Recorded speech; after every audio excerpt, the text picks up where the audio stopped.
মানুষ, কাব্যচাষা রুবেল মাহমুদ।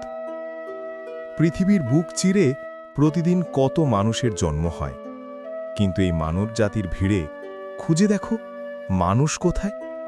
চোখে দেখি অনেক ভিড়, অনেক মানুষের জাত, কিন্তু মানুষ কোথায়? স্বার্থের বাজার বসেছে চারদিকে। এখানে মানুষ বিক্রি হয় নীরবে, কখনো টাকার দামে, কখনো ক্ষমতার কাছে মাথা নত করে, আবার কখনো নিজের আপনজনেরই স্বপ্ন কেটে নেয় নির্দ্বিধায়।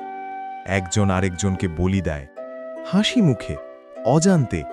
কারো কষ্টে কেউ থামে না আর, বরং সেই কষ্টটাই কারো সিঁড়ি হয়ে ওঠে।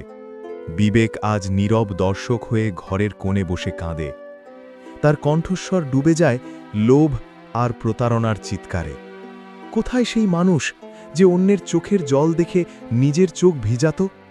কোথায় সেই হৃদয় যে নিজের ক্ষতি মেনে নিয়েও অন্যকে বাঁচাতে চাইত? আজ আমরা মানুষ, কিন্তু মনুষ্যত্ব যেন হারানো কোনো গল্প, শুধু বইয়ের পাতায় থাকে, বাস্তবে খুঁজলে মেলে না। তবুও প্রশ্ন জাগে, কবে ফিরবে সেই বিবেক? কবে মানুষ আবার মানুষ হবে?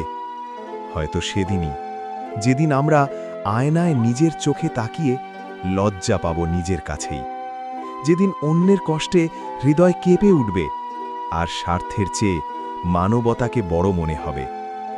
সেদিনই শুরু হবে নতুন পৃথিবী, যেখানে মানুষ শুধু বেঁচে থাকবে না, মানুষ হয়ে বাঁচবে।